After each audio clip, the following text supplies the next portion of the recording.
iremos moviendo entre la conversación, la comunidad, la política, el ensayo y finalmente los discursos políticos. Porque, a ver, un militante, cuando digo un militante no digo solo un militante político, un militante artístico, un militante social, un militante cultural. ¿Qué hace un militante? Un militante conversa. Y conversa porque tiene otra relación con el tiempo y porque en esa otra relación con el tiempo crea comunidad. Es justamente en comunidad donde se generan, por añadidura y sin buscarlas, ciertas invenciones y acontecimientos. O sea, lo que quiero decir con esto de la conversación es que la conversación es un dispositivo de construcción de un tipo de relación social que nos saca de la lógica reproductiva del capital. Y esto tiene bastante que ver con la diferencia entre la política, la famosa diferencia, bueno, viene de más lejos que de Chantal Mouffe, pero yo voy a tomar a Chantal Mouffe, esta idea de la diferencia entre lo político y la política. Que la política es la administración técnica del Estado, la administración de las cosas, digamos. Y lo político es lo que implica algún grado de ruptura. Bueno, desde esta lógica que yo estoy relatando, la conversación tiene que ver con lo político. O sea, tiene que ver con algo que introduce un elemento que es del orden de la ruptura. Y en la introducción de ese orden de la ruptura hay algo que sucede en los vínculos, que hay algo que sucede en las relaciones, por lo cual se construye comunidad. Desde mi perspectiva, lo político es esta lógica de reconstrucción, regeneración, intervención sobre el lazo social que la política en términos de administración del Estado no necesariamente tiene. Por eso la importancia del término conversación. ¿Qué hacen los militantes de lo político? Conversan. Por supuesto, cuando conversan crean fuerzas políticas, crean relaciones, crean relaciones distintas, inventan cosas, finalmente construyen esto que llamamos comunidad. Pero por supuesto, todo eso, no hay garantías de que se vaya a producir. Pero si hay alguna chance de que se produzcan, es porque de algún modo nos abandonamos en el tiempo comunitario de la conversación. La conversación entonces es, a ver, ¿cómo decirlo rápido? Es como una especie de heterodoxia del tiempo. Está sustraída de la teoría del valor en escenarios donde, además, las nuevas tecnologías de la información transforman a la totalidad del tiempo en tiempo productivo, ¿no? Bueno, ¿qué hace la conversación vista desde esta perspectiva? Impide la totalización. Sin el tiempo de la conversación, la plusvalía absoluta alcanzaría la totalidad del tiempo vital. ¿Qué aparece ahí? Aparece la conversación como un lugar, efectivamente, de construcción de otro tipo de vínculos y de construcción de comunidad. Y de construcción de lo político en términos críticos de eso otro que se construye como expansión absoluta de la plusvalía absoluta. ¿Se acuerdan muy rápidamente la diferencia en Marx entre plusvalía relativa y plusvalía absoluta? En donde la plusvalía absoluta era un excedente producto de la ampliación del tiempo de trabajo. Bueno, hoy con las nuevas tecnologías, esta cosa de que estamos atendiendo el celular por llamados laborales a las 11 de la noche, a las 7 de la mañana, durante todo el día, eso no es otra cosa que una ampliación de la plusvalía absoluta. Es decir, una ampliación de la plusvalía por mayor tiempo dispuesto para el trabajo. Yo no sé si a ustedes les pasa, a mí me pasa todo el tiempo. Y entonces la lógica que estamos planteando es que ese otro tiempo de la conversación efectivamente es un tiempo desvinculado de esa teoría del valor, que transforma todo el tiempo en tiempo productivo y por lo tanto en plusvalía absoluta. A ver, yo no lo aclaré porque empecé así muy rápidamente. Obviamente me pueden interrumpir todas las veces que quieran, podemos charlar. Justamente estamos hablando de conversación, sería muy contradictorio que no conversáramos. Bueno, por lo cual yo me embalo y voy para adelante, pero obviamente conversación. No solo que no hay ningún limitación para eso, sino que sería recomendable que efectivamente conversáramos. Porque en todo caso, el desafío sería el gran trabajo práctico colectivo de este conjunto que estamos acá, es que pudiéramos en estas 6 clases construir algo parecido a una comunidad. ¿Mm? Y por lo cual, si conversamos, es probable que salga algo parecido a una comunidad. ¿Mm? Después vamos a ver por qué la conversación termina estando tan vinculado al ensayo, termina tan vinculado a una forma de producción de conocimiento, con diferencias importantes con lo que es, a mi juicio, la producción más clásica de la academia, no porque uno, lo voy a aclarar desde un principio, tenga más valor que otro, sino porque son juegos de lenguaje distintos, o sea, hacen cosas distintas, producen cosas distintas. No es que estemos poniendo en esta perspectiva el ensayo contra las tesis clásicas de la academia, o que pongamos las tesis clásicas de la academia en contra del ensayo. No, son juegos de lenguaje distintos. A mí me toca reivindicar el ensayo, por lo cual lo voy a reivindicar fuertemente, además, pero desde una lógica de un juego del lenguaje que se relaciona con otros juegos del lenguaje. Bueno, en la introducción de este libro, que yo lo voy a poner como PDF en el curso, que se llama Gonzalianas, quien compila el libro, se llama Mariano Molina, dice en la introducción: apostamos al mundo de las palabras, los argumentos, las historias y las pausas, frente a los mensajes cortos y las temporalidades que pretende imponer la vida cotidiana, un gesto de resistencia y a contracorriente, forzado y construido, pero también consciente de que es un mundo que queremos y defendemos en medio de la inmediatez y la pobreza de argumentos. Y agrega: Horacio, por González, nos invitó a recorrer el mundo en infinitas travesías que siempre, como marca la tradición gonzaliana, van a quedar inconclusas. Porque son travesías, la mayoría de estos libros que vamos a estar viendo, que tienen comienzo pero que nunca tienen final. Por eso González habla de algo que nos vamos a detener largamente, que es la tragedia de la dialéctica inacabada. O sea, es una dialéctica que en algún momento se detiene, y que queda ahí, queda no congelada, queda inacabada, porque nada acaba. No se llega a ningún conocimiento que tenga un grado de definición final. Todo es contingente. Entonces, en esa lógica, con el ensayo, no hay que alcanzar ninguna meta. Lo que sí hay que estar en el recorrido. Por ejemplo, en Restos Pampeanos, que es este otro libro que les mostré al principio, Restos Pampeanos, González señala, se refiere, bueno, González es un gran citador y al mismo tiempo es alguien que desobedece la cita. Ya también eso lo vamos a ver con algún detalle. González dice que a propósito intervenía sus citas para que estuvieran mal, porque estaba en desacuerdo con la lógica reproductiva del conocimiento que tiene la cita. Y esta lógica de construir carreras en base a la cita. O sea, ¿qué sería alguien que escribe? Alguien que se prepara... Disculpame, sí. Entre los oyentes hay algunos que somos más ignorantes que otros.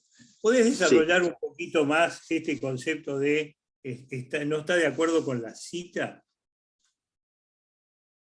Sí, a ver, hay una idea de que la cita tiene una lógica reproductiva. Inclusive, ya lo vamos a ver con más detalle, pero una famosa teórica de la literatura gauchesca, que se llamó Josefina Ludmer, escribió un libro que estaba todo entre comillas. O sea, que González le llama la atención porque es una especie de grado cero de la escritura propia, ¿no?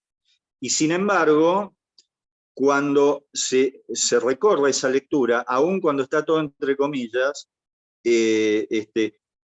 tiene un excedente, tiene un agregado, porque también en el modo en cómo uno combina las frases de otro hay un sentido, y hay un agregado.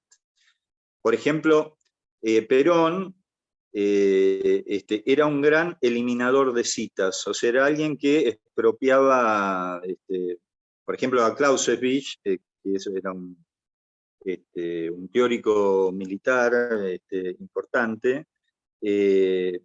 Perón en muchos de sus libros tomó frases enteras de Clausewitz y no Sin citaba. citarlo.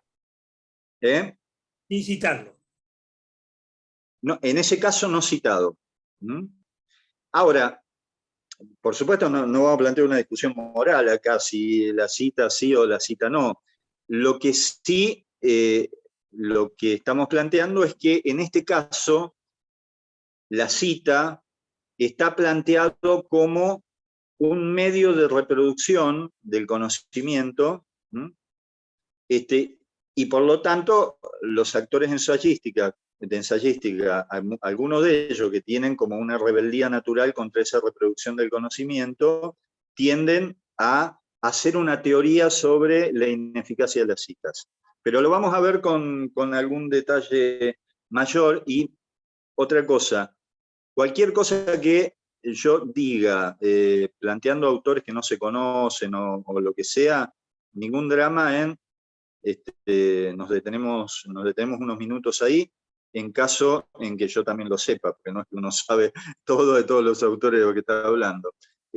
Horacio González y Feynman también son citadores seriales de muchísimos autores.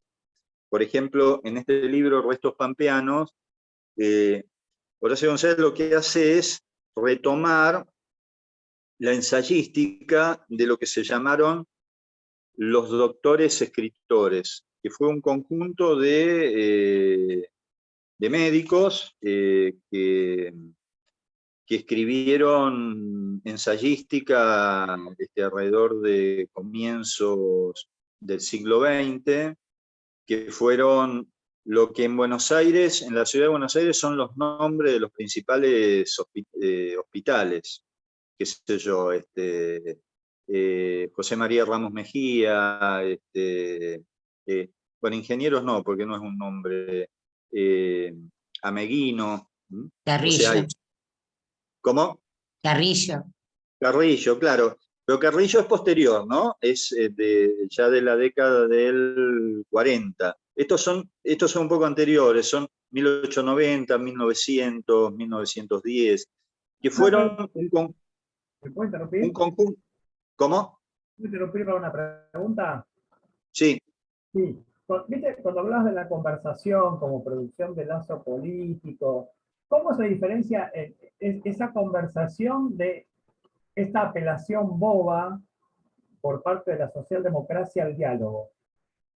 ¿No? Cuando uno escucha, bueno, hay un spot que dice, ¿cuándo seremos capaces de sentarnos a decirnos todas las verdades? ¿No? Como especie de solución del diálogo. ¿Cuál sería esa diferencia? Bueno, a ver, es muy interesante toda la discusión que hay entre Horacio González y José Pablo Feynman acerca de todo un grupo intelectual argentino, en donde estaban Juan Carlos Portantiero, José Aricó, que se fueron marxistas de la Argentina y volvieron liberales, ¿no? Es decir, se fueron, efectivamente corridos por la dictadura, a México. En México construyeron, Beatriz Arlo también, construyeron como una especie de dispositivo de pensamiento ahí, en donde a su gramscismo original, o sea, José Aricó fue el gran introductor de Antonio Gramsci en la Argentina, Juan Carlos Portantiero también tuvo, pero básicamente eran autores que tenían en su dispositivo teórico lecturas muy potentes del marxismo. Entonces, de acá se fueron marxistas, y en México se hicieron liberales, ¿no? A tal punto que terminaron siendo los principales asesores del alfonsinismo en ascenso. Ahora, ¿en qué consistió ese pasaje del marxismo al liberalismo? Básicamente en diferenciar la palabra de la fuerza, ¿no? Que después hemos heredado en las discusiones que es fácil presenciar en la actualidad, o sea, esta idea de que efectivamente no se pueden hacer las cosas porque no hay relaciones de fuerza. Bueno, ahí también hay una enorme discusión en Horacio González, en un libro que se llama Apuntes sobre Historia Militar, que es un libro de 1931, el primer libro de Perón. Primer libro de Juan Domingo de Perón, se llamó Apuntes sobre Historia Militar. Son apuntes sobre las clases que él daba en el colegio militar, cuya continuidad después es Conducción Política, es un libro 3 años o 4 años posterior. Bueno, en Apuntes para una Historia Militar, Perón le llama la atención una batalla, se llama Batalla de Canas, en donde Aníbal gana una batalla muy fuerte. ¿Pero por qué le llama la atención a Perón esa batalla? Básicamente porque es una batalla en donde Aníbal gana con inferioridad de fuerzas. O sea, tiene la menor fuerza militar en la contienda y sin embargo gana la contienda. Entonces Perón se pregunta, ¿y qué pasa acá? No, falla la aritmética. ¿Cómo? ¿No hay que tener una relación de fuerza a favor? Bueno, se gana una batalla con relaciones de fuerzas en contra. Bueno, y ahí se pasa a otro concepto que es el de economía de fuerzas, que es bastante más interesante, que es que alguien puede ganar una batalla en inferioridad de condiciones simplemente porque sabe disponer mejor las fuerzas que el otro. No porque tiene más fuerza, sino porque las disputa mejor. O inclusive porque cambia la pregunta. En lugar de preguntarse cuántas fuerzas tiene, se pregunta cuántas fuerzas necesita, que es una pregunta distinta.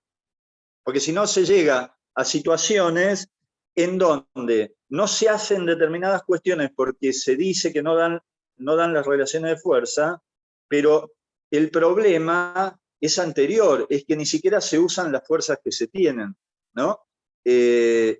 Entonces, volviendo a todo esto del granjismo abandonado de un sector de intelectualidad argentina, lo que pasa ahí es que se desvincula el uso público de la palabra del uso de la fuerza. Entonces, es la idea de que alcanza con la conversación, que la palabra solo puede resolver la cuestión. En este sentido, tal como yo estoy tomando el término conversación, es exactamente lo contrario de esa idea de conversación. Esa idea de conversación es una idea de conversación en donde la palabra queda desvinculada del uso de la fuerza. Cuando hablamos del uso de la fuerza, obviamente no hablamos de un uso de la fuerza autoritaria, estamos hablando de un uso de la fuerza en términos de movilización popular, de organización política, organización social, o sea, lo que es necesario en términos... Bueno, esta idea de conversación del ensayismo es una idea de conversación donde la conversación está vinculada a lo político, es decir, está vinculado a la invención y por lo tanto está vinculado a la construcción de fuerza. A diferencia de esta idea de conversación permanente, que es esta idea que, bueno, yo no sé si hay muchos aquí que no, que son de otros lugares, que no son del país, porque en ese caso me avisan y yo algunas cosas las cuento con más detalle. Pero... de Colombia, te aviso. El chico es Faruk, es de Colombia. ¿Cómo? Faruk es de Colombia. Bueno, entonces cualquier cosa que no se entienda de los nombres históricos que yo estoy planteando, me lo comentan y pues si no yo paso tan rápidamente, yo digo, bueno, Alfonsino obviamente lo deben conocer, pero por ejemplo, todo este grupo de intelectuales, que además es un grupo de intelectuales que al desvincular, tal como dice León Rosisner, es como lo que hacen, según León Rosisner, es responder de algún modo a los efectos del terror que había dejado la dictadura. O sea, después de la dictadura hubo en la Argentina, como seguramente en muchos lugares del mundo, un pensamiento aterrorizado. Entonces era un pensamiento que no quería poner en riesgo lo que se había puesto en riesgo, que era el cuerpo. Porque, ¿qué fue la dictadura en la Argentina? Fue la desaparición de los cuerpos. La desaparición de los cuerpos desde la nada y la aparición de esos mismos cuerpos desde la nada, en muchos casos atados con alambre en las costas del Río de la Plata. Entonces era la desaparición fantasmagórica de cuerpos y la aparición fantasmagórica de cuerpos. Bueno, ese terror que se generó ahí tuvo efectos, según Rosisner, sobre el campo de la teoría política. El efecto más central que tuvo es esta desaparición del marxismo y la aparición en su lugar de cierto pensamiento liberal. O sea, esta idea de que en el ágora, si todos conversamos, todos nos ponemos de acuerdo, todos somos racionales, el resultado es que siempre llegamos a acuerdo. O sea, ¿qué tienen esas teorías consensualistas? Y que no nos ponemos demasiado en riesgo. No hay un uso de la fuerza ahí. No hay una disputa en términos de fuerza. Hay una desvinculación de la palabra con relación al uso de la fuerza. Bueno, esa desvinculación de la palabra de la fuerza y ese cambio de granjismo por el liberalismo terminó en una cosa muy recordable en la Argentina, que fue el discurso de Parque Norte, un gran discurso que dio Alfonsín, que lo dio en base a los planteos teóricos de mucha de esta línea teórica que había recambiado el granjismo por liberalismo. Emilio de Hípola, un altuseriano brillante, que había introducido Althusser en la Argentina de modo muy brillante, pero además se trata de todos grandes pensadores, que lo que terminaron haciendo es efectivamente intentar darle sustento al liberalismo alfonsinista. Ese mismo liberalismo después le fue ofertado con los años por distintas vertientes radicales a Mauricio Macri, para que surgiera ahí una derecha rara, rodeada de conceptos como república, democracia, que llevó a una nueva generación argentina a confundir eso con una derecha democrática.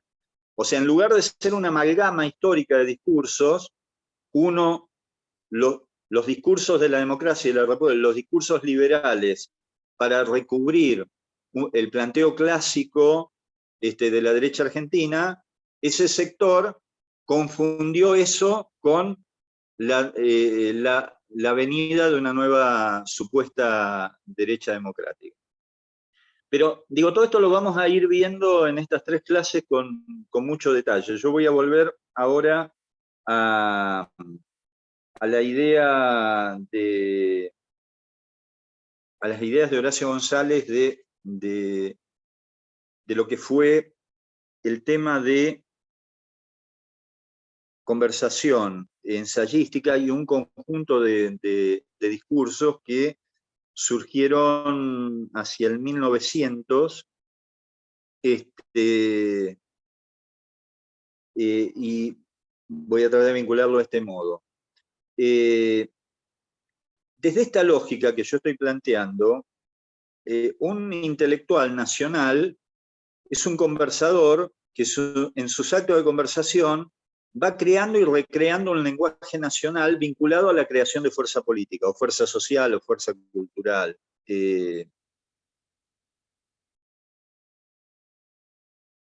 En González, sobre todo, está presente de un modo absolutamente permanente la cuestión del lenguaje. Ustedes saben que a partir del giro lingüístico es muy difícil pensar política sin pensar lenguaje. Inclusive González, y ustedes los que no lo hayan leído, se van a dar cuenta leyéndolo, que es una escritura difícil, justamente porque experimenta sobre su propio lenguaje. Pasa lo mismo con muchos teóricos europeos, por ejemplo Derrida, y sus últimas obras son muy difíciles de leer, pero justamente porque experimenta mucho sobre el lenguaje. O sea, el lenguaje no está pensado solo como un instrumento, está pensado como un lugar de ejercitación en sí mismo. Bueno, con González pasa mucho eso, que es una sociología que cruza sociología con teoría política, con filosofía, con literatura, y entonces muchas veces tiene fama de ser como una escritura, entre comillas, oscura, ¿no? Inclusive él se ríe de eso. Cuenta, por ejemplo, que Cafiero, que fue un líder peronista importante en la década del 80, que llegó a ser gobernador de la provincia de Buenos Aires, cuenta González que dice, Cafiero me llama por teléfono y me dice, amigo González, porque más Cafiero era así, como un tipo que hablaba con todo un modismo. Amigo González, sobre Perón, ¿usted podría escribir más fácil, por favor? ¿No? Y González acompaña esto diciendo, de las tantas personas que me dicen eso, que son muchas, él, Cafiero, me lo dijo con gran gentileza, ¿no? Como aceptando que efectivamente ahí había como una cosa de la oscuridad de la escritura de González. Pero es una oscuridad rara, ustedes se van a dar cuenta de lo que no lo hayan leído, que rápidamente, más que una oscuridad, es un modo de hacer trabajar al lector. Él coloca a sus ideas en el lenguaje de tal modo que efectivamente resultan en partes inaccesibles. Pero aquellas partes que se hacen accesibles es porque le tenemos que poner un gran trabajo nosotros de lectura. O sea, González te obliga a producir en su lectura. O sea, no es que se puede leer sin producir. Es casi que te obliga a tener una interpretación, ¿no? En ese sentido, es como una especie de antipositivismo en acto, porque los hechos, en ningún caso, logran ocupar el lugar de las palabras, en esa utopía plena de la transparencia, de la idea de la transparencia, ¿no? Sino que las palabras tienen una relación muy indirecta con los hechos a los que se refieren. Las palabras en González no son un camino ni directo ni simple hacia los hechos o los conceptos. ¿Por qué? Porque esa relación, y en ese sentido González es muy derridiano, tuvo varios textos derridianos, inclusive hay una anécdota de cuando Derrida vino a la Argentina, a través de un amigo, Derrida le mandó una carta para invitarlo a charlar, y bueno, esa charla nunca se produjo porque él no sabía francés y no encontraban traductores y qué sé yo, pero él, González es muy derridiano, y en ese sentido, las palabras para él no son un camino hacia los hechos. ¿Por qué? Porque esa relación, entre otras, en Derrida resulta infinitamente diferida, o sea, no hay ningún punto en donde lo que nosotros decimos de los hechos lleguen a coincidir con los hechos. O sea, no, eso está permanentemente diferido. La palabra nunca coincide con la cosa. Y menos mal que la palabra no coincide con la cosa. Porque cuando se pretendió que la palabra coincidiera con la cosa, eso fue la base de múltiples autoritarismos, ¿no? La palabra está condenada a no coincidir nunca con la cosa. Por lo cual, lo que hace González es, entre la palabra y la cosa, produce como una especie de malla que hay que atravesar. Y entonces hay que trabajar en esa relación. Y por lo tanto es una relación productiva. Es decir, González ensaya un lenguaje que nos hace trabajar para que como lectores produzcamos todo el tiempo pensamiento en eso, que es un tránsito imposible entre las palabras y las cosas, ¿no? Por lo cual, así como desde esta lógica que estoy planteando, no se puede inventar sin conversar, no es posible leer a González sin pensar. O sea, no hay esa cosa de que el autor pensó todo por nosotros. Entonces nosotros atravesamos así tranquilamente ese texto. No. Con González hay que pensar, porque si no, no entendés nada. Para poder entender a González hay que leerlo con la disposición de poder pensar. Es decir, la oscuridad de González es el modo con que nos obliga a continuar su propio proceso de pensamiento, que siempre es inconcluso. Inclusive, en Restos Pampeanos, dice con relación a José María Ramos Mejía, este médico escritor, que la literatura de Ramos Mejía está destinada a pensar la desesperación del signo. Bueno, ¿en qué consiste la desesperación del signo? Bueno, consiste en que este significa, pero en un mundo todo traducido a signos, dice él, que bailotean en una confusión onnubilada, se ha perdido el rastro de toda interpretación. De ahí que solo es posible desentrañar la confusión si se acepta pensar en estado desesperado. Si los signos se ufanan, dice González, en reunirse en una asamblea de jeroglíficos. Ese pensar desesperado es efectivamente pensar una relación entre la palabra y la cosa que está siempre diferida. Digamos, a ver, en términos de la metodología más clásica, que no es posible tan fácilmente construir ese aparataje técnico por el cual uno llega al objeto, lo disecciona, lo describe y lo explica, ¿no? Digo, porque toda la metodología de las ciencias sociales de algún modo está construida sobre ese supuesto, de que hay un objeto que está del otro lado, que si todo el dispositivo técnico está bien construido, uno llega a ese objeto y lo puede escribir, explicar, etcétera, etcétera. Por supuesto, después vienen toda una serie de sofisticaciones en términos de mediaciones discursivas, etcétera, etcétera. Pero sigue habiendo una idea de correspondencia entre la palabra y la cosa. Bueno, que Derrida dice eso está diferido siempre, ¿no?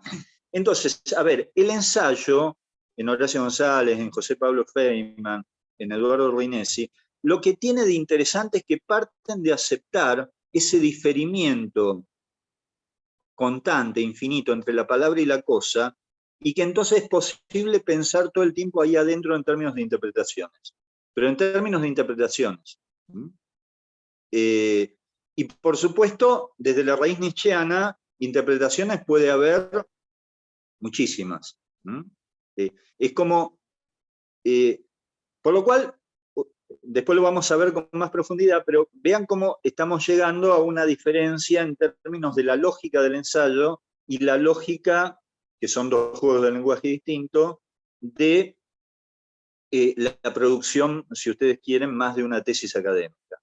Que vuelvo a repetir, que son juegos de lenguaje legítimos ambos, etcétera, etcétera. Porque acá lo que plantea Horacio González es que hay como una especie de asamblea de jeroglíficos, dice él. O sea, ¿qué pasa entre las palabras y las cosas? No sé, hay jeroglíficos. Y hay que ahí lanzar hipótesis, interpretaciones. Bueno, en esta línea, González reflexiona sobre Ramos Mejía y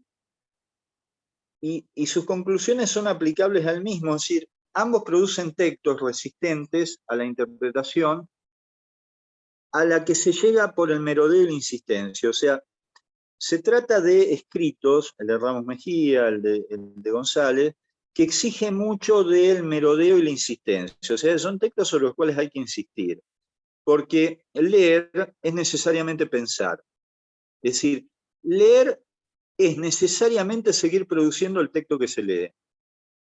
Nunca se lee solo lo que el otro escribió, sino que cuando leemos al otro, leemos también lo que al otro le faltó decir. ¿Por qué? Porque justamente está esta idea de diferimiento. Si hay siempre diferimiento entre el objeto y la cosa, cuando uno lee al otro, pero también lee o tiene la oportunidad de leer lo que al otro le faltó. Y por eso el proceso de producción en el ensayo está superpuesto al proceso de lectura. Se lee y se produce en simultáneo, porque se está leyendo y produciendo en ese hiato que hay. O sea, se abandonó la idea de llegar al objeto. Al objeto no se llega. Entonces se trabaja ahí en el medio, y se trabaja con una serie de interpretaciones. Entonces, cuando Horacio piensa, nos está instalando en el interior de sus propios actos de pensamiento, haciendo, obviamente, que pensemos. Y acá también hay un acto comunitario, porque se trata de alguien que no piensa solo, piensa con los otros, es un pensamiento en asamblea, en comunidad. Y eso es un pensamiento político. No es posible pensar un discurso político si no está co-constituido, co-construido. Entonces, esa máquina de pensar, que son estos ensayistas, tienen la vocación de querer que su propio acto de pensar sea continuado por sus lectores.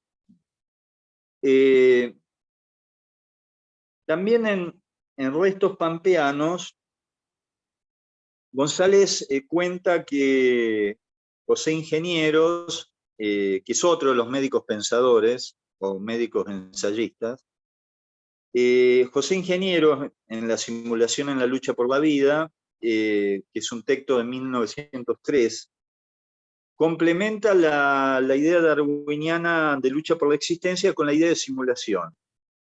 Bueno, según Ingeniero, a mayor grado de civilización, la lucha por la vida adquiere modos más sinuosos y por lo tanto modos más simulados. O sea, la simulación, dice González, como forma específica de un fraude realizado para lograr mayores posibilidades existenciales en un medio competitivo.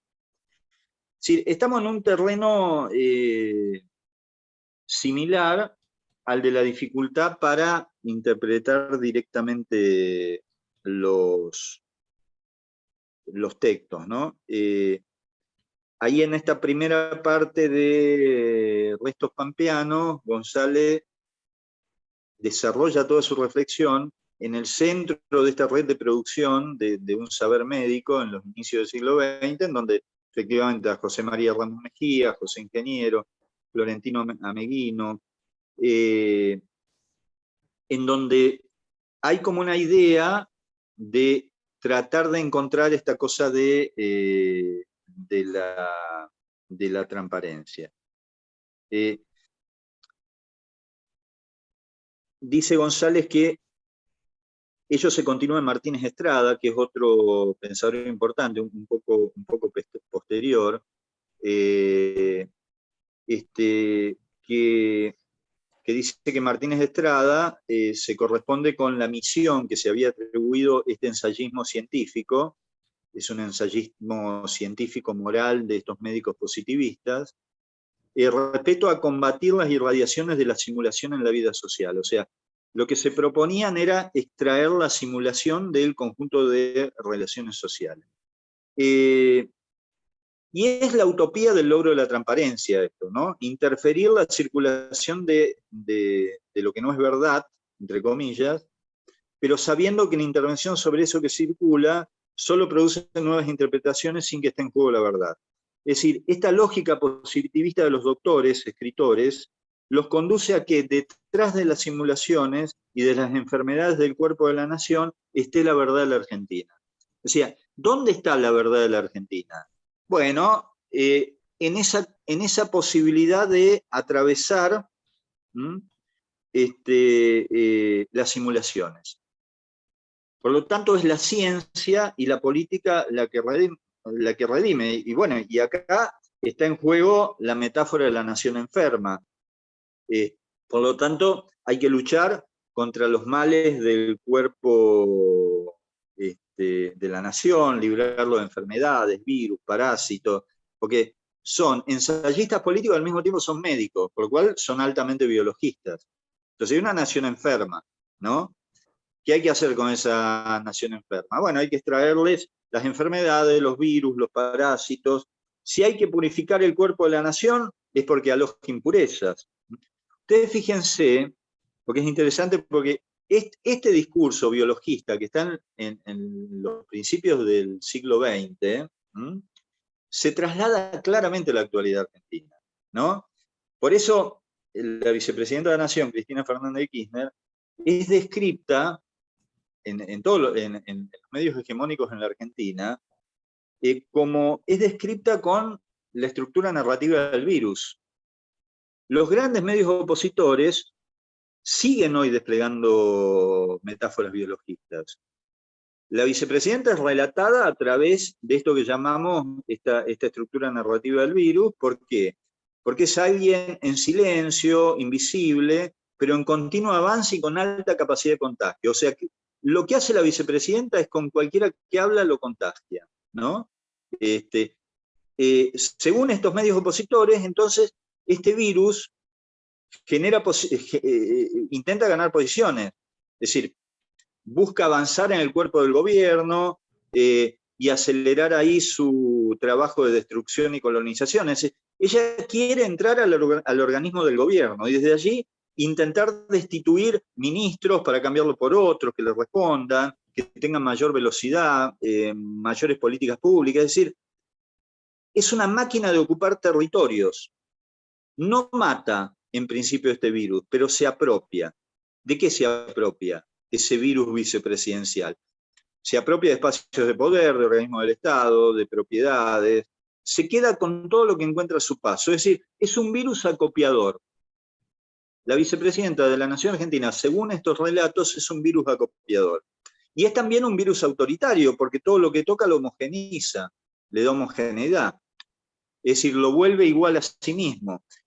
Por eso, en este relato obsesivo de los grandes medios opositores, el presidente Alberto Fernández desaparece tras la invasión de la vicepresidenta, y entonces lo único que le queda en este relato es que el presidente se resista a ella y no le atienda los teléfonos o la excluya del gobierno. Es decir, la incertidumbre identitaria de Alberto permite que sea colonizada por Cristina. ¿Y Cristina qué es? Bueno, ese virus que al colonizar acopia y que al colonizar homogeneiza.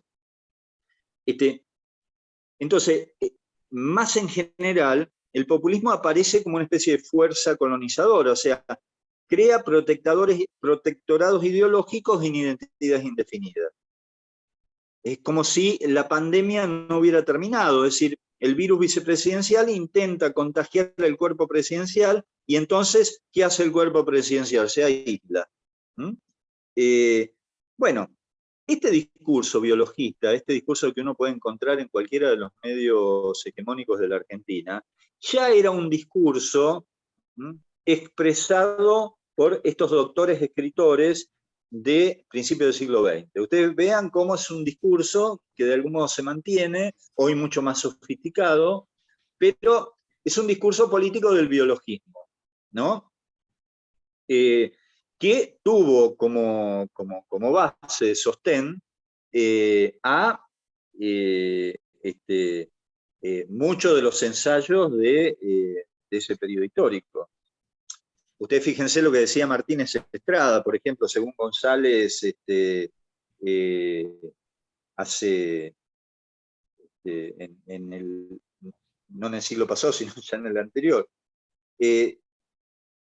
Martínez Estrada decía que el cuerpo de la Argentina está a merced de tiranos que emplearon armas automáticas contra sus propios pueblos, y Perón lleva contra el suyo una guerra bacteriológica, dice Martínez, y emplea los gérmenes que sabía que eran los más violentos para el organismo nacional, que son los gérmenes del pensamiento, ¿no?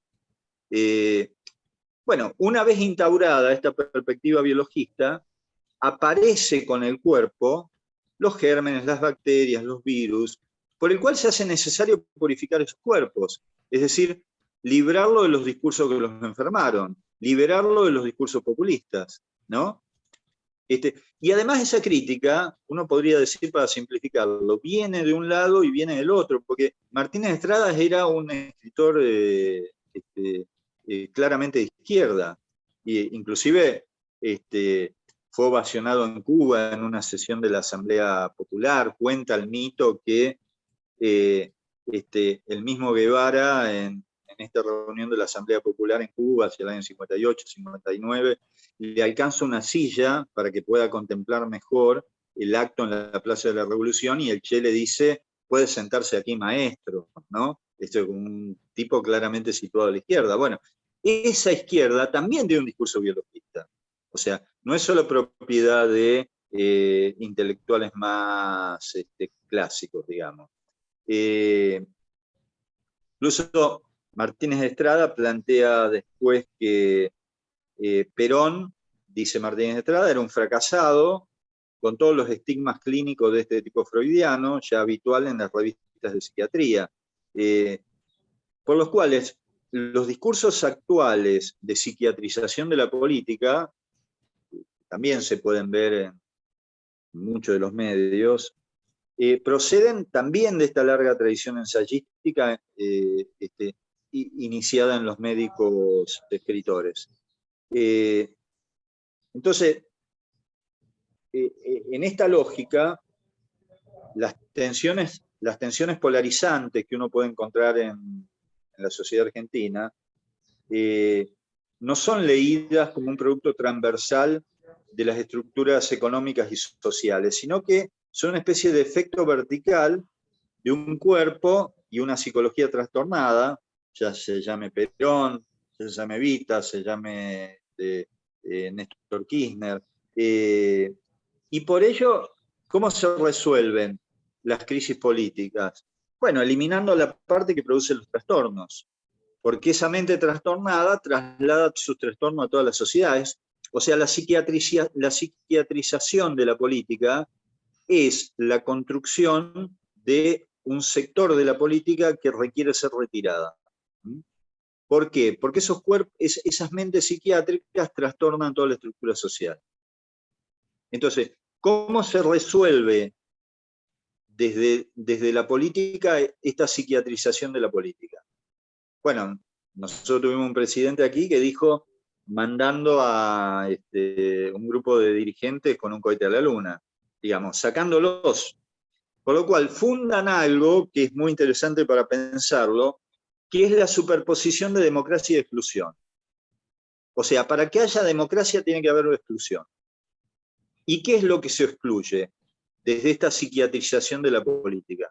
El sector que produce los trastornos, ¿no? Y por supuesto, ese trastorno está asociado a la infección, es decir, al contagio. No hay producción de hegemonía en esta lógica, sino que lo que hay es contagio y diseminación del trastorno viral, que es lo que más molesta de Cristina Fernández de Kirchner en la Argentina. Básicamente que tenga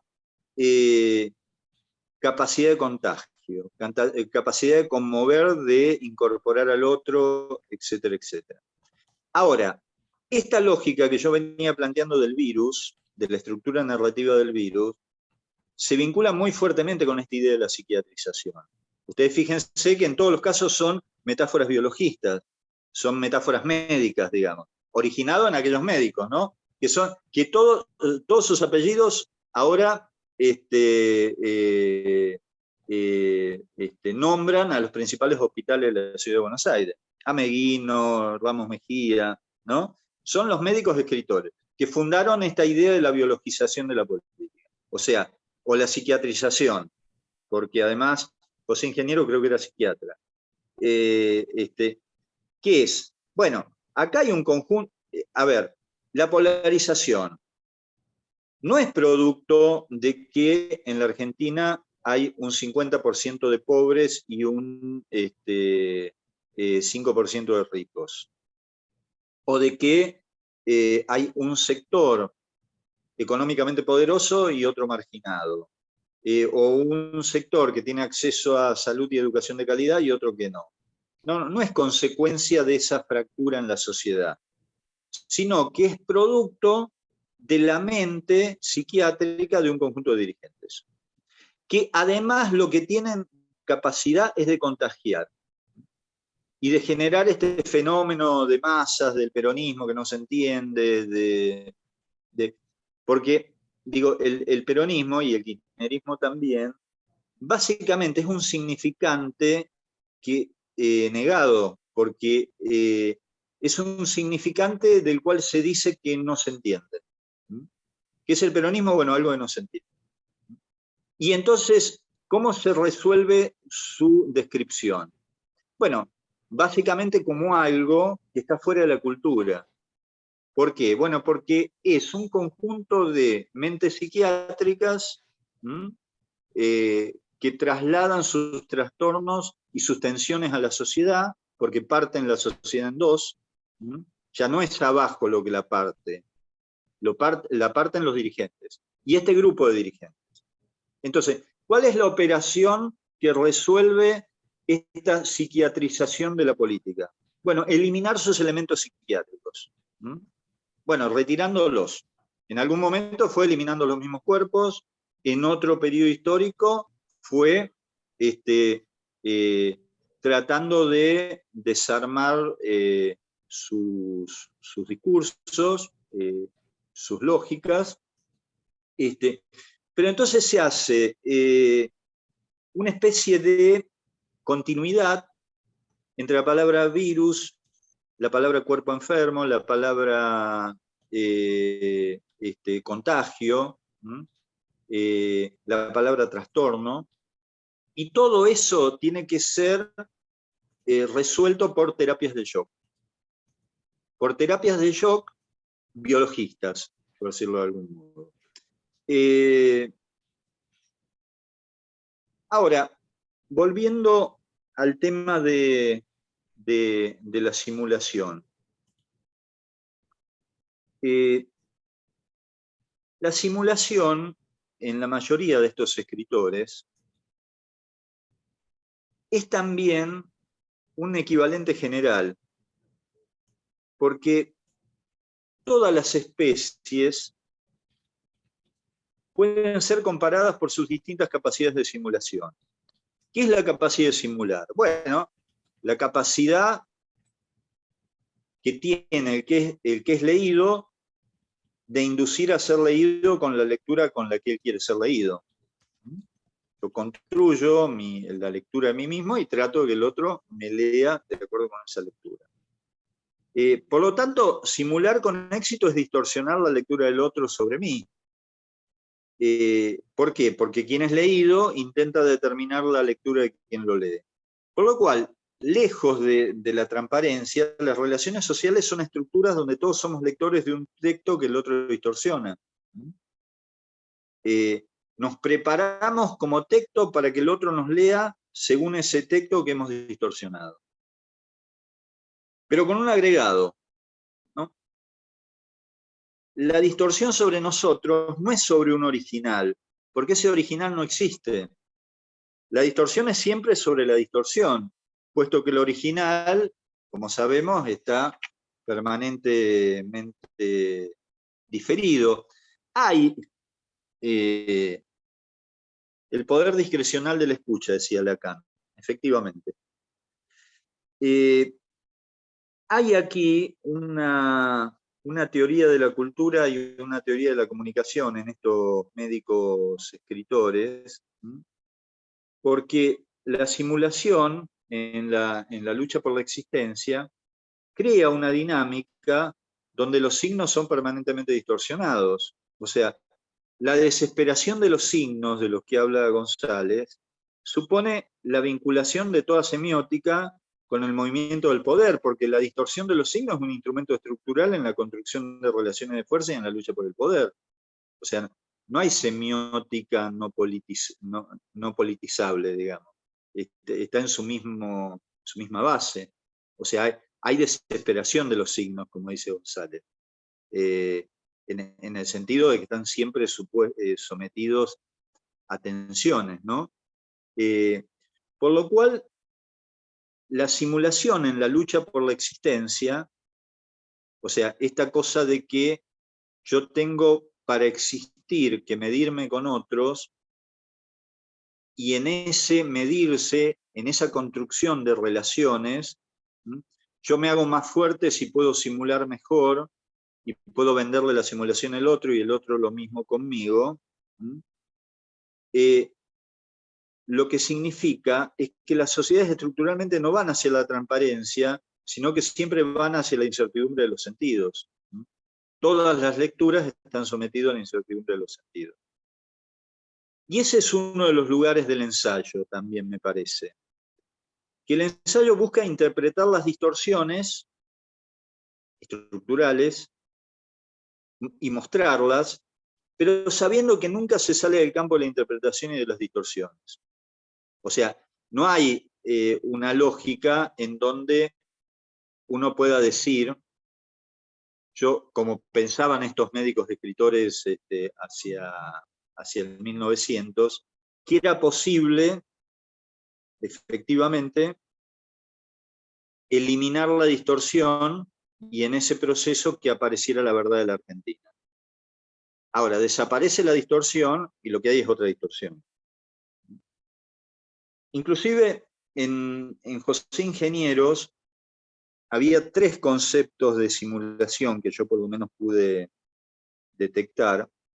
Uno vinculado a la lucha por la existencia, es este que estamos hablando, es el que simula, porque eso le permite pelear mejor por su existencia. Otro relacionado a la actuación del criminal, es decir, el ladrón que simula ser un anarquista porque lo político tiene menos peso que lo delictivo.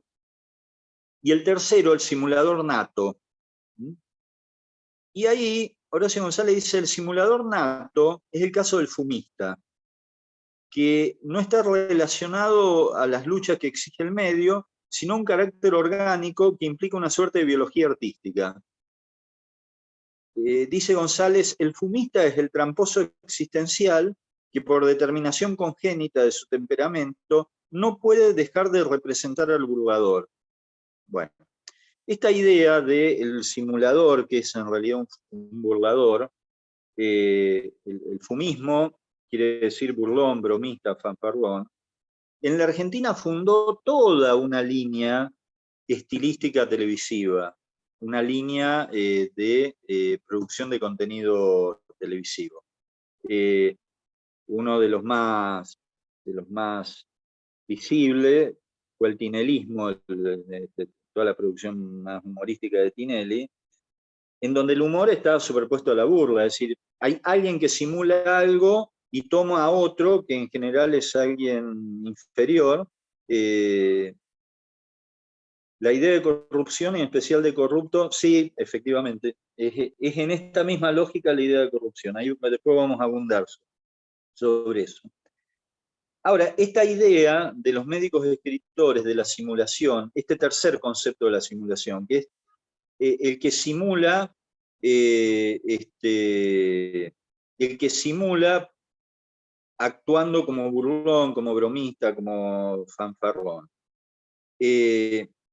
Bueno, por supuesto, es una práctica muy fronteriza con el bullying, ¿no? Que consiste en lograr algún beneficio subjetivo a partir de colocar a un inferior en la posición de burlado. Bueno, en este caso se trata del sistema mediático colocando en una posición de sometimiento por medio del humor burlón a cualquier ciudadano desprevenido. O sea, eran las famosas cámaras ocultas, que alguien simulaba hablar por teléfono con otro y resulta que el otro creía que hablaba con él, entonces, alguien dejaba un coche estacionado y le tiraban 3 rocas encima del coche y le destruían el coche. Bueno, y todo eso, que era una especie de tragedias cotidianas, en general el efecto que producía era de risa. Y era efectivo en términos de producción de eso, porque si no, no hubiera tenido altísimos rating como tenía. O sea, estaba hablando de una tradición ahí discursiva, que era esta traducción de este tercer componente de la simulación de la que habla Ingeniero, que es el burlador. O sea, el que crea una escena para burlarse del otro. Más, yo diría, es la producción del humor a partir del malestar del otro. O sea, yo hago humor si el otro se sintió mal, pero además hago coincidir que el otro se sintió mal con mi risa. Terrorífico, ¿no? Y sin embargo, buena parte de la Argentina seguíamos ese tipo de programa que se basaba en la superposición gozosa de la risa y la angustia. O sea, era posible y legítimo superponer risa y angustia. La angustia del otro y la risa propia. pero no así, porque uno podría decir, bueno, se hace eso con un poderoso y por lo menos tiene la dimensión política de que se lo está haciendo con un poderoso. Acá el pobre tipo está por la calle, que dejó el coche estacionado, y o alguien amigo de ellos a quien le hacían la broma. ¿Ves esta idea del fumista, ¿no? Del bromista. Por supuesto, el único modo de no caer en ese yugo era el ejercicio de una especie de ciudadanía hiperalerta y, por supuesto, malgastada, porque era una ciudadanía hiperalerta puesta al servicio de no caer en la trampa de los aparatos mediáticos, ejerciendo esta simulación burlona en la vida pública. Decía, una especie de ciudadanía hiperalerta, absolutamente innecesaria, generado por lo que ya empezaba a ser un gran multimedio. Bueno, ese tinelismo en la Argentina tiene su continuidad, a mi juicio, en el lanatismo de Jorge Lanata, que ahí hay otra cosa, ahí es la mezcla del humor burlón con el relato moral, ¿no? Es como la superposición de alguien que tiene un traje a cuadros de bufón, que al mismo tiempo tiene algún correlato con cierta estilística excesiva de la cruz de Elisa Carrió, hablando de su quinta exaltación de la cruz, o sea, exaltando toda esa dimensión moral. Y ahí hay también una confluencia, así como en lo otro, hay una confluencia entre risa y angustia. Acá hay una confluencia fuerte entre política y moral, que tiene como sujeto, como decía el compañero que escribía recién, que tiene como sujeto justamente a el ciudadano corrupto, ¿no? Que también es algo que hay que extirpar. Porque todas estas líneas de discurso, tanto las biologistas como estas otras líneas de discurso que son los discursos morales, tienen un objetivo central, que es hacer coincidir democracia y exclusión. O sea, algo hay que extirpar para que la sociedad argentina funcione. Hay que extirpar a los corruptos, a los psiquiátricos, por lo cual es como la productividad del estigma. Porque siempre se piensa moralmente al estigma, pero no se lo piensa económicamente, o se lo piensa poco económicamente. Hay una dimensión de productividad del estigma, que es el estigma que puede ser operado en términos de darle movimiento a esta lógica aparentemente contradictoria que es la lógica entre democracia y exclusión. La productividad de este estigma, que es efectivamente a partir de las metáforas biologistas ubicar a los que tienen, a los virales, a los que tienen gérmenes, a los psiquiátricos, ¿no? Y a los corruptos, y ahora en este frente antiestado que se ha construido, a los empleos públicos y a los planeros, y etcétera, etcétera, como todos sujetos que deben ser objetos de extirpación, deben ser sacados de la sociedad argentina, tienen que ser excluidos. No es la exclusión social y económica, es la exclusión política. Por lo cual, al déficit de derechos económicos y derechos civiles, se asoma toda una maquinaria de estigmatización, de productividad del estigma, para efectivamente separar o atenuar los derechos políticos, ¿no? Bueno, lo que quiero significar con esto, y para eso nos están sirviendo estos ensayos de Horacio González y de José Pablo Feynman, es que todas estas discursividades políticas vienen desde hace muchísimos años. Sí, perdón. ¿Alguien quería preguntar algo? Bueno, no.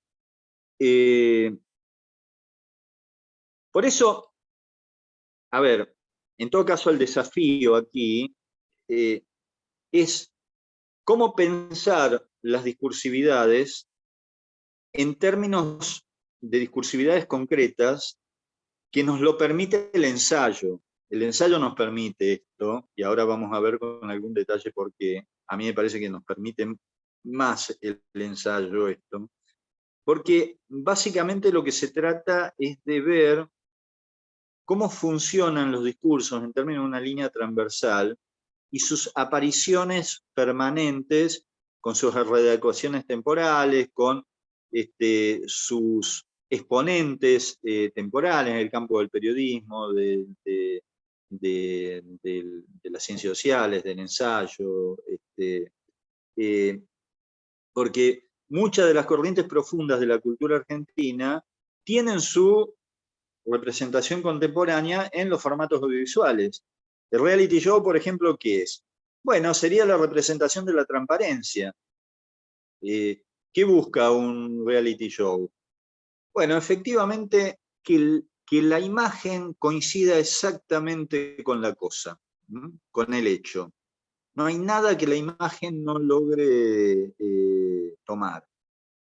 Obviamente como promesa, que la misma lógica del reality show después se encarga de negar, porque después aparece la palabra estrategia. ¿Qué es la estrategia? Es la simulación de los participantes. O sea, alguien que tiene una estrategia en un reality show es alguien que está simulando.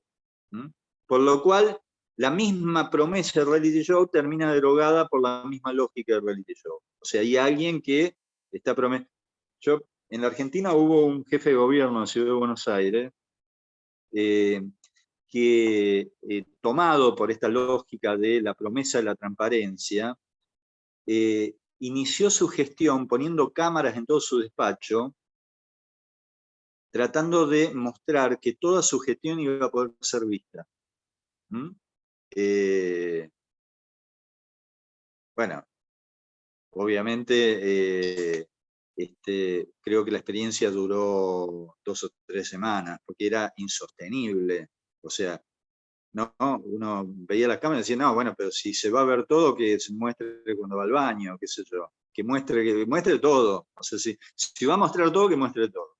Bueno, pero es esta idea también muy enraizada en las lógicas discursivas de la transparencia, de que efectivamente es posible expresar la totalidad de eso que se está describiendo, que se está mostrando,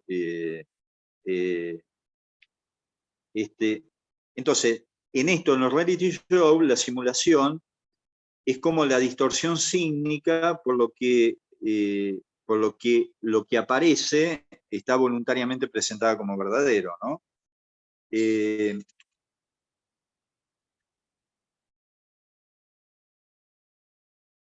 Entonces, hoy, con mucha agua que pasó bajo el puente, podemos decir que en todas las relaciones sociales habría núcleos o zonas de no verdad que les sustraen a la totalidad de la dinámica social su pretendida condición de transparencia. Pero bueno, siempre es necesario recordarlo. Detrás de la simulación nunca está lo verdadero, es decir, lo que está más allá de la simulación. La simulación comienza y termina en la simulación. La simulación siempre lo es en relación con otra simulación. Es decir, lo no simulado siempre está como diferido por otra simulación. Por eso, y acá otra de las líneas de discurso que uno puede encontrar en la actualidad, cuando se dice que el kirchnerismo es una impostura, es decir, ¿qué quiere decir que el kirchnerismo es una impostura? Quiere decir que lo que muestra que es distinto de lo que es. O sea, el kirchnerismo, si estuviera en un reality show, si Argentina fuera un reality show, tendría una estrategia. Y la estrategia es mostrarse como se muestra, siendo que es otra cosa. ¿No?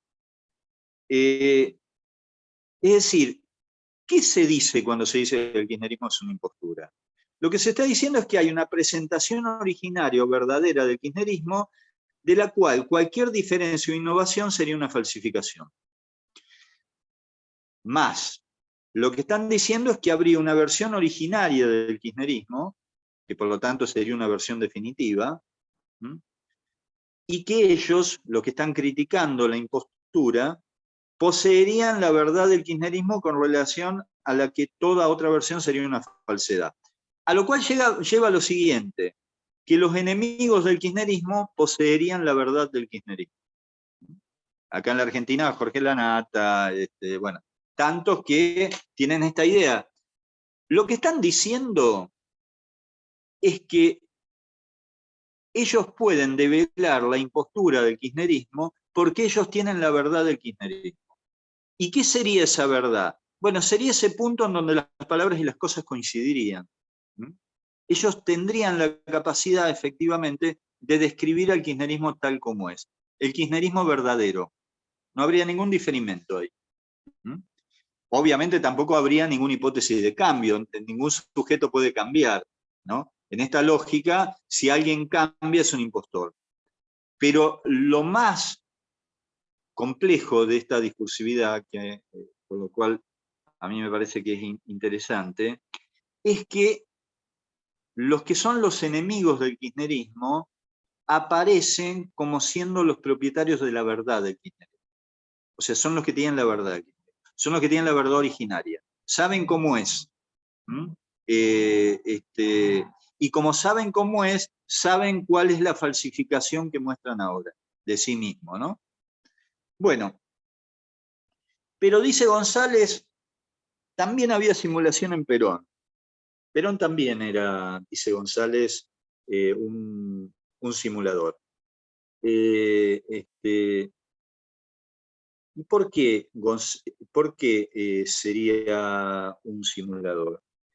Bueno, porque dice González en Restos Pampeanos, el conductor, Perón, el gran conductor, como dice la marcha, no obliga a nadie, sino que exhibe su mera presencia, que en sí mismo produce una invisible retórica de la obligación. O sea, la presencia de Perón, según González, produciría esta retórica de la obligación. Se lo sigue como resultado de su superioridad retórica, pero para hacerlo debía hacer lo contrario a obligar. Debía mimetizarse con la lengua de los otros. Esto proporcionaba un aspecto, dice González, de astillamiento o disfraz del núcleo de convicciones propias para conquistar conciencias disimulándose con ellas. ¿Qué quiere decir González con esto? Bueno, que en el mismo modelo de conducción de Perón hay un componente interno de simulación. ¿Por qué? Hay una famosa frase en conducción política donde Perón dice que, lo dice muy claramente, dice, los que creen que yo hago todo lo que quiero están absolutamente equivocados, dice Perón. Yo hay muchas cosas que no puedo hacer. ¿Y por qué Perón hay muchas cosas que Perón no puede hacer? Porque él dice que la lógica de la conducción es que del 100% de la razón de toda conversación, hay un 50% que tiene que ser razón de uno cuando discute, pero siempre hay que dejarle el 50% de la otra razón al otro, porque si no, no hay satisfacción en ese intercambio. Lo que agrega Perón es el 50% de uno tiene que ser el trascendente, el importante. Si uno obliga, lo hace bajo la lógica de obligarlo al 100%. Si uno persuade, como decía Perón, lo que quiere decir es que hay un 50%, una parte de la razón que la tiene el otro, ¿no? Entonces, ¿qué es lo que está diciendo? Que en ese 50% en donde el otro tiene razón, puede haber simulación. O sea, yo simulo que estoy de acuerdo con ese 50% porque le tengo que dar ese 50% de razón al otro. Porque si no, no funciona la lógica de la persuasión. Porque la lógica de la persuasión funciona con una distribución más o menos equitativa de el 100% de la razón que está en juego. Es la famosa lógica de cuando uno conversa y dice, mira, en esto tenés razón, en esto me parece que también, en esto no, y te voy a discutir esto. Pero ya partimos de, bueno, lo que dice Perón es, eso de darle una parte de la razón al otro es parte de la lógica inherente de la persuasión. Yo para persuadir al otro le tengo que dar una parte de la razón. Entonces, cuando le doy una parte de la razón, quizás estoy simulando, porque no importa mucho si creo que tiene razón o no, es que le tengo que dar la razón. Entonces, en la mimetización con el otro, dice González, hay simulación. Pero esa mimetización y esa simulación permiten imponer el 50% de la razón donde no hay mimetización ni simulación. Es decir, lo que hace posible la no simulación es la simulación previa. Y, bueno, obviamente González dice eso supone que entonces, en la lógica de intercambio de discurso que plantea Perón, la simulación es como un componente inherente, es un componente interno. O sea, en parte, puede pasar que yo le dé la razón al otro porque efectivamente siento que tiene razón. Pero el mecanismo de la persuasión va más allá de eso. O sea, yo para que la persuasión funcione, según esta lógica de Perón, yo tengo que darle el 50% de la razón. No importa que la tenga o no la tenga, se la tengo que dar. Porque si no, en lugar de persuasión hay obligación, lo estoy obligando. Entonces,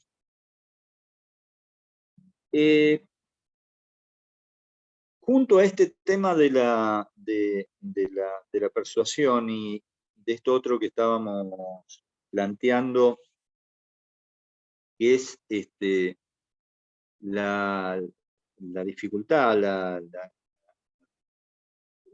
el carácter permanentemente diferido de lo real, el carácter permanentemente diferido de la cosa, ese exceso que tiene la cosa que ninguna palabra puede terminar capturando, está la idea de lo mimetizable o lo igual en González, que está presente en muchísimos de sus textos, y que él lo toma como una especie de gran anecdotario, ¿no? Esta tendencia de los discursos televisivos, mediáticos en general, de buscar lo mimetizable. Por ejemplo, González dice que Leonardo Fabio puso un aviso en Clarín para una de sus políticas, creo que debe haber sido para Sinfonía de un Sentimiento, en donde puso un aviso en Clarín diciendo que necesitaba personas con las caras de Perón y de Ferrer, ¿no? Y un periodista de Clarín fue a Obras Sanitarias a ver qué pasaba, y había 300 personas con la cara de Perón y de Ferrer, ¿no? O sea, este lugar en donde, si bien la representación es tan difícil de construir, hay como una idea inherente a la cultura en donde la representación es permanentemente posible. Por eso que funcionan los programas de parecidos. Ustedes habrán visto, hay un programa en Canal 13 que convoca gente parecida a un famoso, ¿no? Entonces aparece el parecido a Macri, el parecido a Maradona, el parecido a Susana Jiménez. Pero lo notable es que es siempre necesario, en la mayoría de los casos, que el conductor o la conductora expliquen de quién se trata. O sea, a quién se parece quien dice parecerse a alguien. Porque la verdad es que en ninguno de los casos se parecen demasiado, ¿no? Entonces, hay como una idea de que lo mimetizable, lo representable, tiene que existir, pero al mismo modo, para que exista, tiene que haber una nominación discursiva. González, en otras partes de este libro, habla de lo que son las tragedias de las estatuas, por ejemplo, ¿no? La estatua de Alfonsín, por ejemplo, en Casa de Gobierno no se parece en nada a Alfonsín. Entonces es necesario poner un cartelito abajo que diga Raúl Alfonsín, porque si no está nominado, ese parecido no está. O la estatua de Sarmiento, que parece que Paul Grusac se molestó mucho porque no era parecido en absoluto a Sarmiento. Bueno, es esta idea de que lo mimetizable, al mismo tiempo que genera como una especie de fascinación, está ahí toda la tensión de la representación. Y al mismo tiempo lo que dice González es que no se mueve nada en una sociedad que no termine moviendo el lenguaje. Es decir, el lenguaje siempre se está moviendo. Y cuando hablamos de lenguaje hablamos también de estas cosas, ¿no? De lo mimetizable, de lo simulable. El lenguaje siempre se está moviendo y con su movimiento lo que se mueven son los nombres, ¿sí? los modos de nombrar, las maneras en las que las palabras entran en crisis con su propio significado. Es decir, hay un movimiento interno en los significantes a través del cual los significados se van transformando.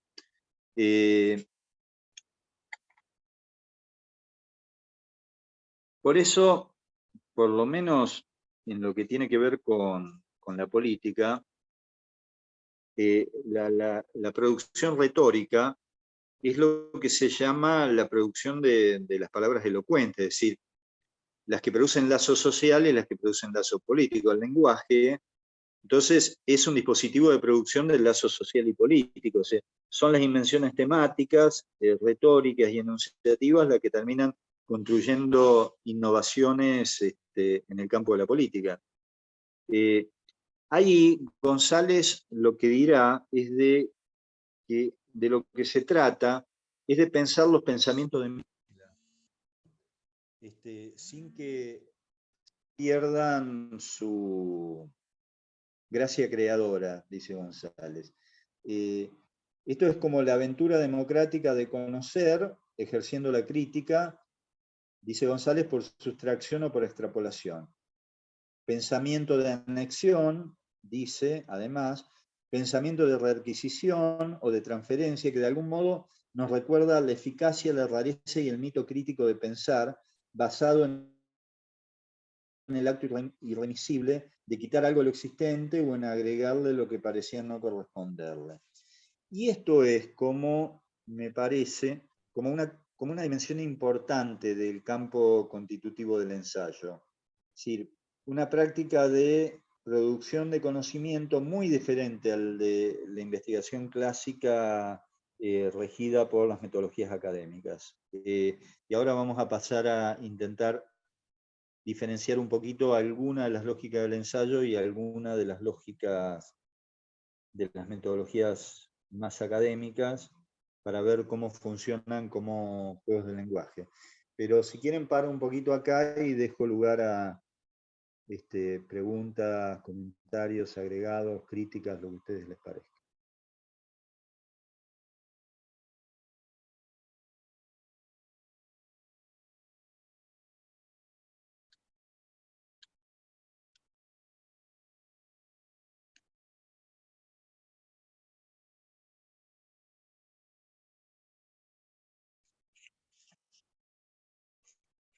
Bueno, si estamos bien, seguimos con algunas cosas, como quieran. También si quieren descansar un rato me avisan, ¿no?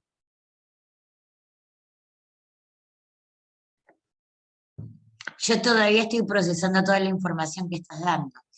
Te escucho muy bajito, a ver. Que yo todavía estoy procesando toda la información que estás dando. Sabés que lamentablemente no te escucho nada. Me estoy acercando al micrófono. ¿Te podés acercar un poquito? A ver.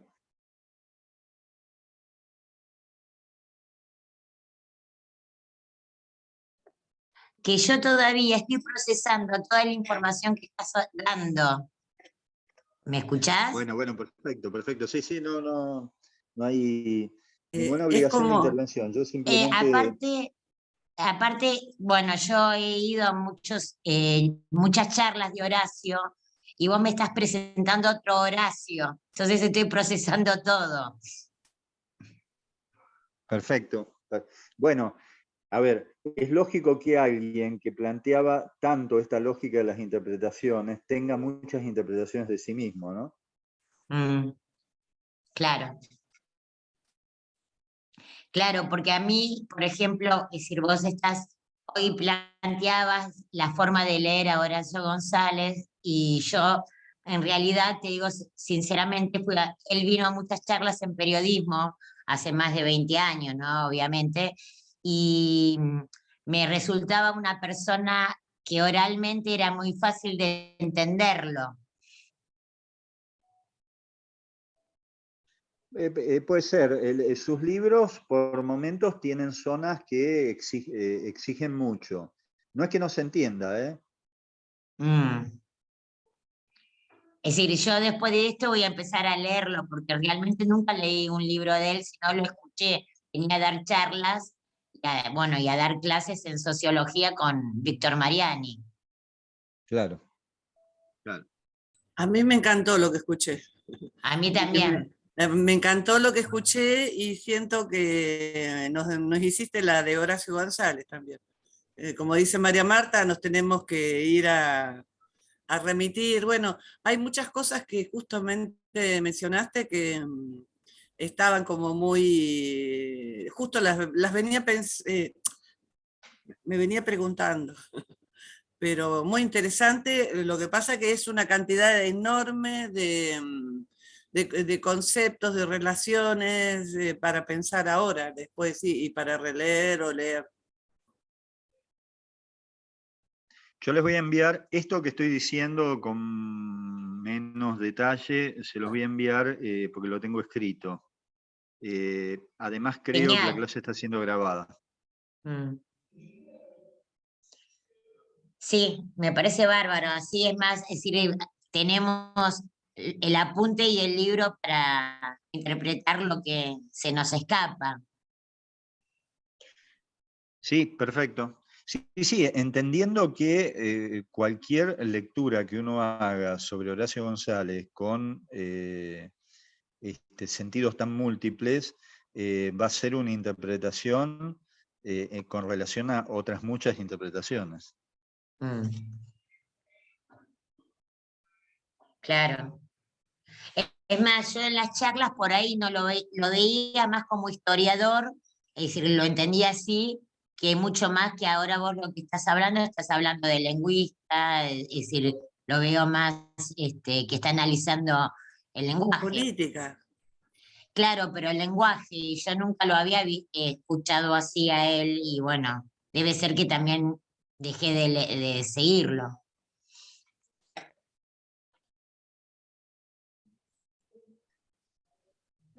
Eh,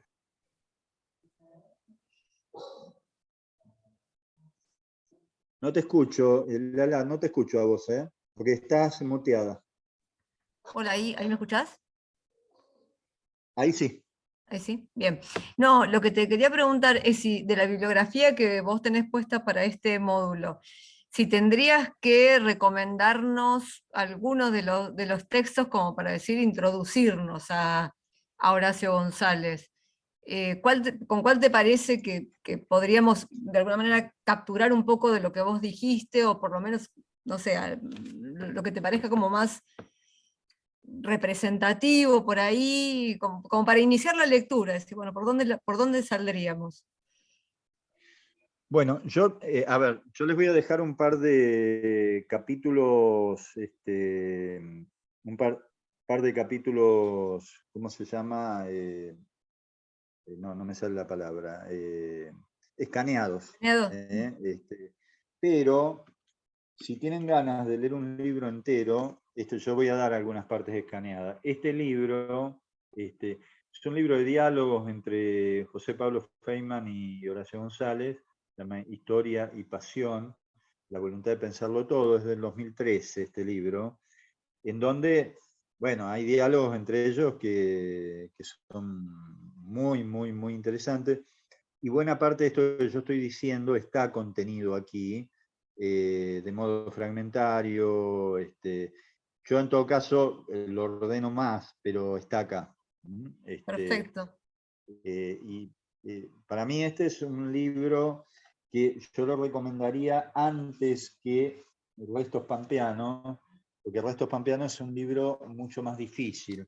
Después hay otros libros de él que yo no puse en la bibliografía, básicamente porque si no iba a termina siendo un curso sobre Horacio González, y la idea que hubiera otros ensayistas, que es este libro sobre Perón, que también es muy, muy, muy interesante. Y después, bueno... Perdón, digo, yo no pude abrir la bibliografía, no, la carpeta de bibliografía, no la pude abrir. ¿No? Está, figura, pero no la pude abrir. Me parece Yo Bueno, la que ahí abrí, vamos pero a no ver había para que puedan. nada. Ah, no está cargada, me parece. es por eso Ah, bueno, entonces. bueno. Yo me encargo de cargarla entre mañana y pasado, cargo toda la bibliografía.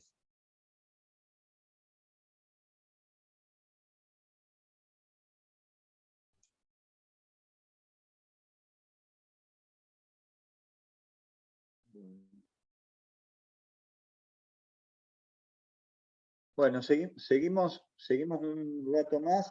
¿Les parece hasta las 9 y ahí descansamos un ratito? ¿O 15 hasta las 8:30 y ahí descansamos un ratito? Sí, la clase es hasta las 9. No me acuerdo el horario. ¿Cómo? ¿Hasta qué hora es la clase?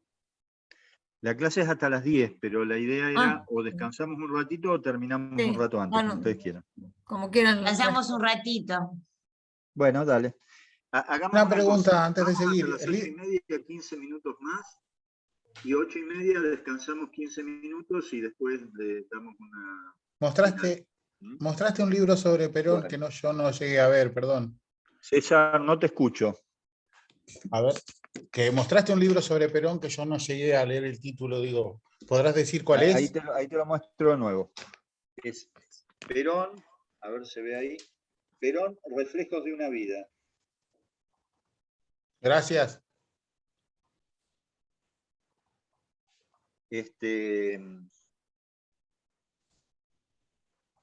Bueno, ¿por qué entonces, a ver, las diferencias, a mi juicio, entre el ensayo y alguna de las diferencias entre el ensayo y las metodologías más clásicas académicas? Bueno, como ustedes saben, las metodologías en general buscan aislar un objeto,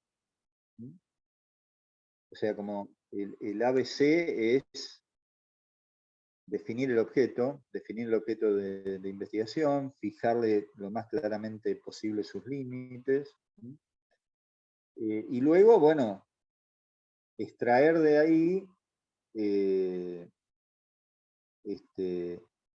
las descripciones de ese objeto, relaciones entre dimensiones de ese objeto. Bueno, que en general cualquiera que haya estado sometido a esa práctica, y todos lo hemos hecho y lo hacemos, es una tarea dificultosa porque es una tarea que consiste en ir produciendo una pérdida. O sea, construir un objeto es en simultáneo renunciar a otra gran cantidad de objetos, ¿no? Entonces, en general, la construcción del objeto es dificultosa porque exige poner en práctica una y otra vez la capacidad de ir abandonando otras posibilidades. Uno quiere investigar casi todo y esta lógica lo que lleva es a construir un objeto que hay que delimitar. Es decir, de todo lo posible hay que delimitar un objeto. Por lo cual, uno podría decir, no en términos peyorativos, sino en términos descriptivos, que investigar es perder. Es decir, cada definición de un objeto es una especie de acto analítico, ¿no? Es como un pasaje por algo que uno tiene que abandonar. Y la pregunta general es, ¿a qué voy renunciando en ese proceso? Por eso, en general, en los talleres de metodología es un lugar donde justamente eso, ¿no? Se termina aprendiendo a perder parte de una de las cosas que quiere hacer y que no es posible hacer. Uno produce todo el tiempo desechos, o sea, desecha lo que no va a hacer, ¿no? Pero al mismo tiempo, una vez construido ese objeto, hay que acercarse a ese objeto, hay que describirlo, analizarlo, y ahí ya estamos en el campo del fraccionamiento del conocimiento, es decir, conocer es gerenciar, por llamarlo de algún modo, un fragmento diferenciado de todos los otros fragmentos. Porque en simultáneo a que se realiza la tarea de delimitar el objeto, bueno, luego se va produciendo conocimiento acerca de lo que ese objeto es, la relación entre distintos aspectos de ese objeto, etcétera, etcétera. Pero ustedes fíjense en que el movimiento en esta lógica es un movimiento de un sujeto que se acerca a un objeto, en realidad lo construye, no está de antes, lo construye, lo delimita, busca relaciones en su interior, con lo cual ese investigador queda ubicado en un fragmento, ¿m? Que se relaciona con toda otra cantidad de fragmentos. Bueno, con el tiempo, si uno produce una obra, esa obra, esos libros, esos materiales, se transformarán en frases entrecomilladas que serán citados por otros autores, ¿no? Por lo cual, las comillas organizan citas que marcan la propiedad de las ideas una vez fragmentadas en frases. O sea, ¿qué son las comillas? Son los que marcan un régimen de propiedad del conocimiento, ¿no? Y no tiene nada de malo eso, pero lo que hay ahí es un régimen de propiedad en donde distintos autores que investigan distintos objetos producen textos que se fraccionan en frases y que vía el entrecomillado circulan en otros textos como propiedad de ese autor. Luego, inclusive, como ustedes saben, hay instancias informáticas googleables que permiten contabilizar el número de citas que cada uno logra en la carrera académica, ¿no? Por lo cual, producir saber desde esta lógica es una especie de circulación entre comillas, o sea, uno va circulando en sus propias comillas en los distintos textos. Y así se van construyendo los autores. O sea, los autores es eso, es ocupar un lugar en un campo del conocimiento, en un objeto del conocimiento, producir ahí textos que a su vez son fraccionados, son transformados en frases, entrecomilladas, que empiezan a circular por otros textos y así. Y todos somos parte de ese juego, digamos. Es un juego, es el juego natural de producción de conocimiento en esa lógica más clásica académica, que por supuesto es absolutamente legítima. Y por supuesto, los autores se construyen sujetos a un canon que determina una política de las citas. O sea, hay autores que van a ser mucho más citados porque están más en el centro del canon, en relación con otros que van a ser menos citados. Ahora, mientras más se está en el interior del canon, más legitimidad se tiene y más se interviene en la lógica reproductiva de las citas. Por supuesto, el canon no es sinónimo de verdad, es sinónimo de hegemonía de época, o sea, en esa época ese canon es dominante. Entonces, el fraccionamiento de los objetos, de las frases y de las citas, es el corazón mismo de las cadenas del montaje del conocimiento científico. En cambio, el ensayo no procede por recorte y fragmentación de objetos. No. Nadie que escribe un ensayo delimita un objeto, se acerca a ese objeto, genera, separa sobre un fragmento. De hecho, este libro, que yo les recomiendo, de José Pablo Feynman, se llama La voluntad de pensarlo todo. O sea, hay una renuncia al recorte, hay una renuncia a definir un objeto con precisión.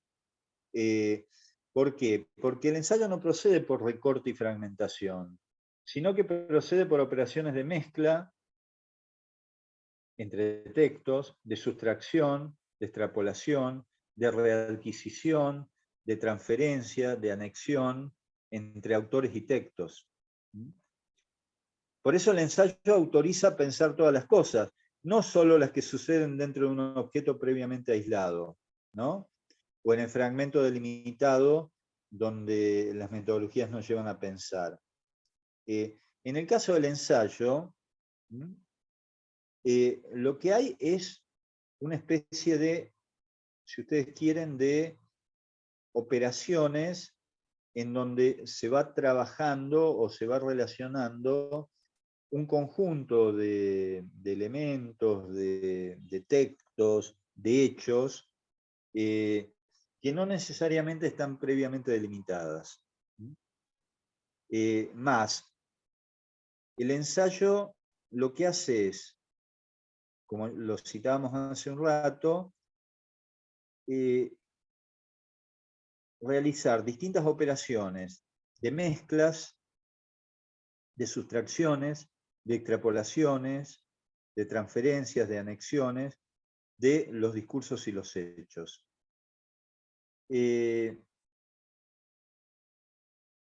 Por eso, en el ensayo hay elementos que jamás podrían estar presentes o más difícilmente están presentes en las escrituras más académicas. Por ejemplo, el tema de las anécdotas. La anécdota es un componente del ensayo importante. No está formulada como anécdota, pero está formulada como relato, en donde, bueno, se encuentran, yo podría dar cientos de ejemplos, cuento un par nada más que están en algunos de estos libros, que, por ejemplo, González y Feynman conversan largamente en uno de los capítulos sobre la biografía trunca de Norberto Wilner, que es el autor de un libro importante de los 70, que se llamó Ser Social y Tercer Mundo, que durante la dictadura ingresó a trabajar a Entel, donde limpiaba los pisos.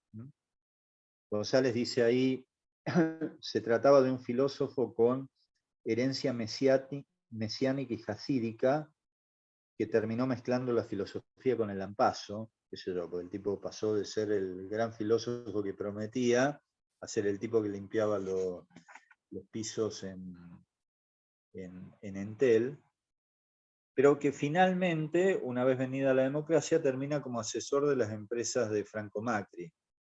Entonces le dice, por ejemplo, González le dice a Feynman, esta conversación, la que están teniendo ellos dos, es interesante porque nadie va a recordar a Wilner más que nosotros dos.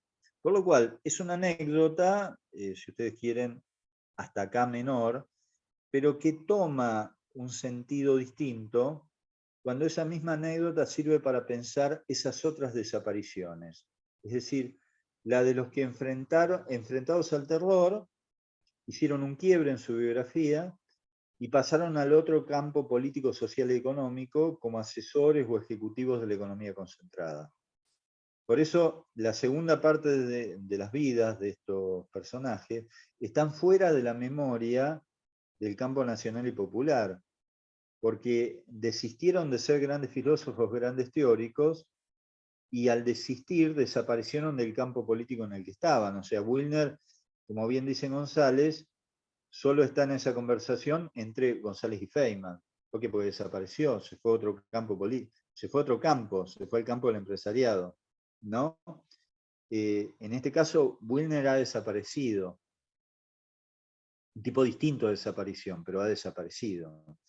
Bueno, lo mismo pasó con otra gran cantidad de intelectuales y de militantes de esa época, que sujetos al terror, post-terrorismo de Estado, lo que decidieron es hacer un quiebre en su vida.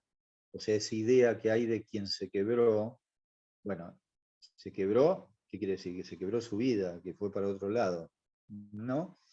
Entonces hay nombres, hay libros, hay conceptos que solo están en las conversaciones de aquellos que atravesaron la época. Bueno, esta anécdota de González y de Feynman permite efectivamente abrir un campo de reflexión que lo abre la anécdota misma, que no sería pensable como un componente por lo menos central de una tesis académica.